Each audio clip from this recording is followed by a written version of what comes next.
किसानों की आय दोगुनी कर देंगे। इधर 10 साल में जो महंगाई बढ़ी है, हमारे किसानों की लागत जो बढ़ गई, डीजल पेट्रोल महंगा हो गया और हर जरूरत की चीज महंगी हो गई, कीटनाशक दवाइयां महंगी हो गई।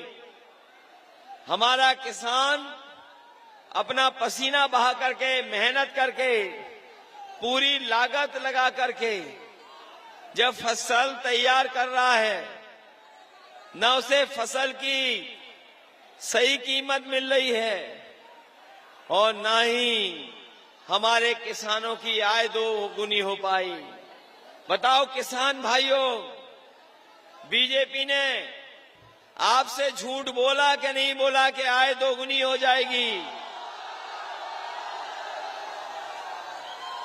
किसानों को धोखा दिया और जब कर्ज माफ करने की बात आई तो बड़े बड़े उद्योगपतियों का कर्ज माफ कर दिया और जो नियम बनाया कर्ज माफी का, वो कर्ज माफी का नियम ऐसा बनाया कि जिसने भी 5 करोड़ से ऊपर बैंकों से कर्ज लिया, उसका कर्ज माफ होगा। 5 करोड़ से ऊपर वालों का कर्ज माफ कर दिया। लेकिन हमारे गरीब गांव में रहने वाले लोग, किसान भाई, जो केवल लाखों में और हजारों में लोन लेते हैं, लाखों में केवल कर्ज है उनके ऊपर, वो माफ नहीं सरकार ने किया।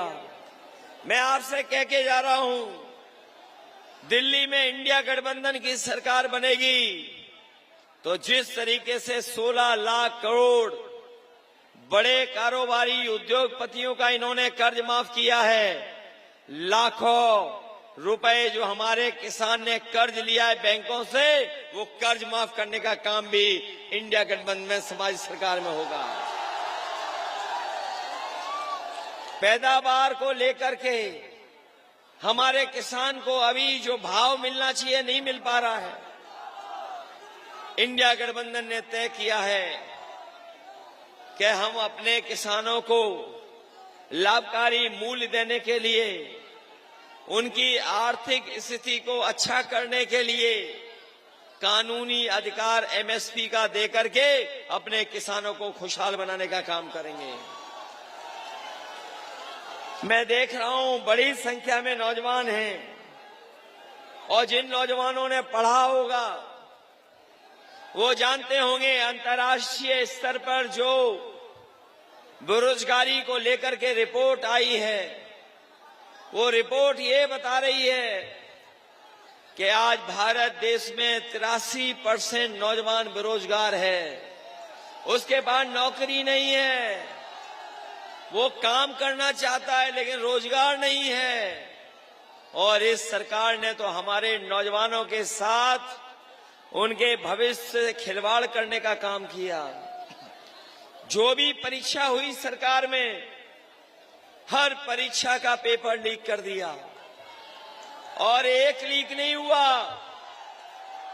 2 परीक्षाएं पेपर लीक नहीं हुई। अगर आप सही हिसाब किताब लगाओगे तो अभी तक 10 से ज्यादा ऐसी परीक्षाएं हैं जिनका जानबूझ करके इस सरकार ने पेपर लीक करा दिया।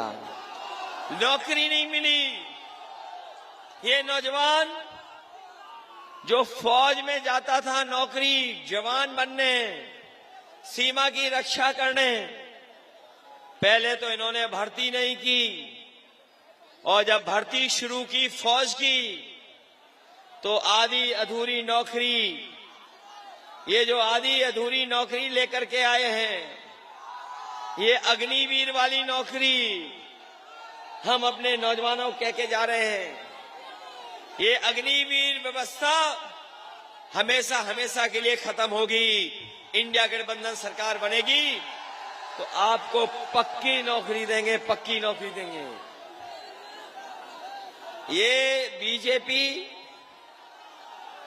न केवल नौजवानों को नौकरी से दूर रख रही है, बल्कि अगर हमारे नौजवान सोचेंगे, विचार करेंगे, तो इन्होंने नौजवानों का 1/3 जीवन बर्बाद कर दिया।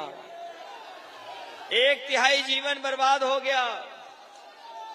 और अभी तक उत्तर प्रदेश में 60 लाख बच्चे ऐसे हैं, 60 लाख बच्चों का भविष्य अंधकार में डाल दिया, परीक्षा नहीं लिख पाए।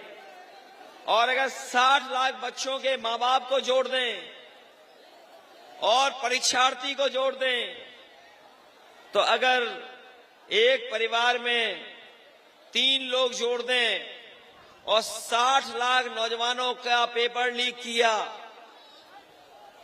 तो अगर हम गुणा दे दें 60 लाख का 3 से, तो 1,80,00,000 होते हैं।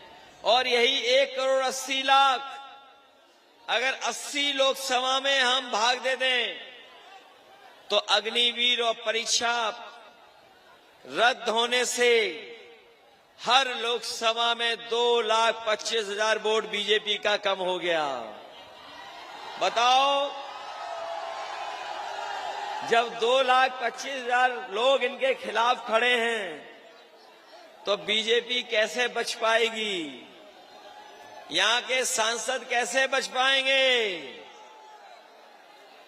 और अभी तो हमने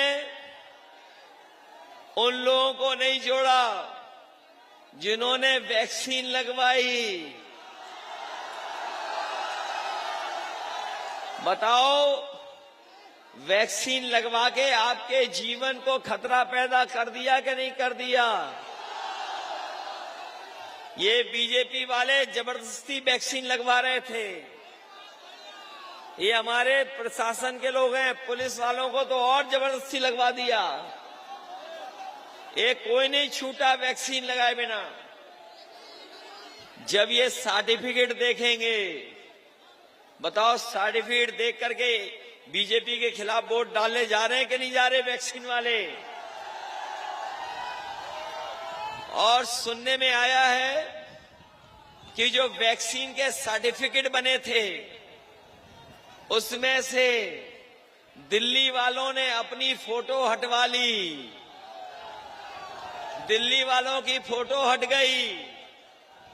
और जो लोग कहते हैं वो डबल इंजन की सरकार, आपने हरदोई शहर में बड़ी बड़ी होर्डिंग देखी होंगी। उस बड़ी बड़ी होर्डिंग में एक डबल इंजन का एक इंजन पहले से ही गायब है। और जो होर्डिंग लगी हैं, जो बड़ी बड़ी होर्डिंग लगी होंगी हरदोई में, उसमें जो इंजन यहां का खटारा हो चुका है पिछले कई साल से, 5 साल से, उसकी तो तस्वीर भी नहीं है। बताओ, होर्डिंग में क्या तस्वीर है क्या? जो लोग ये सपना देख रहे हैं संविधान बदलने का, इस बार हरदोई के लोग उन्हें बदल देंगे और सरकार से हटा देंगे। बताओ, संविधान बचाओगे कि नहीं बचाओगे? ये संविधान बचाने का चुनाव है कि नहीं है? ये समुद्र मंथन आपने पढ़ा होगा। ये समुद्र मंथन की तरह संविधान मंथन का समय है। समुद्र मंथन जैसे हुआ था वैसे ही संविधान मंथन होने जा रहा है। एक तरफ वो लोग हैं जो संविधान को खत्म करना चाहते हैं, संविधान के भक्षक लोग हैं, और वहीं हम वो लोग हैं, सब लोग जो संविधान की रक्षा करना चाहते हैं, संविधान को बचाना चाहते हैं। और संविधान जो बाबा साहब भीमराव अम्बेडकर जी ने दिया, ये हमें अधिकार दिलाता है, ये हमें सम्मान दिलाता है। ये संविधान हमारी संजीवनी है। संविधान हमें नौकरी दिलाता है। ये संविधान हमें आरक्षण दिलाता है। ये लोग हमारे आरक्षण को खत्म करना चाहते हैं। ये लोग कहते हैं कि आरक्षण हम नहीं खत्म करेंगे। मैं उनसे पूछना चाहता हूं, क्या ये जो हवाई जहाज वाला विभाग था, इसमें 1 लाख सरकारी नौकरियां मिलती थी, लगभग 1 लाख लोग रोजगार और नौकरी पाते थे। ये हवाई जहाज वाला विभाग भेज दिया बीजेपी ने।